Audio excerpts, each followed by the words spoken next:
I've been a dance teacher for the last 5 years, and in May 2019 I set up my first SEN dance class. It was asked for by a local parent.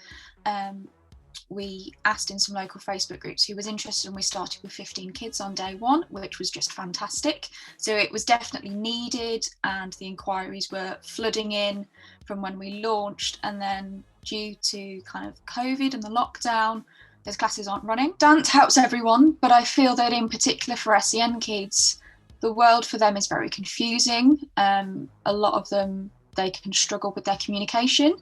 The nature of dance being such an expressive art form, they find a way that they can communicate. For my classes, for instance, they come running in and give me a hug. They don't want to go home. They have like the biggest beaming smile on their faces, and the parents are looking at me going, they don't really do that at home or anywhere else. So it's their way of expressing themselves, but it helps in other angles. Paige is a parent of a child who is autistic, and she says that Charlotte's free lessons will be a huge benefit to her little girl. Charlotte makes you feel at ease. It's really hard sometimes with SEN children to be able to go to these things as a parent. Sometimes you hold back because you don't want to be there with them screaming and things, and it's really good fun. We all get involved, we all have a boogie if my son comes along, so it's really good fun. And especially with COVID, it's nice to be able to do something in the evenings together, especially if you've been at home all day homeschooling. It's nice just to let some steam off and have some fun. Having worked closely with SEN children for a few years, Georgina has written a book specifically about how they can learn through play. So I asked her what it is about dance that seems to connect so well. Children can express themselves and their emotions freely in a really safe place.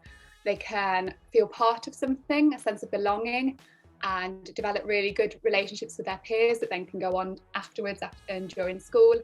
They can relax and reduces stress. Lots of music and dance can help reduce stress. And it can improve like self-esteem and confidence, and children can feel a lot better about themselves when they've done it.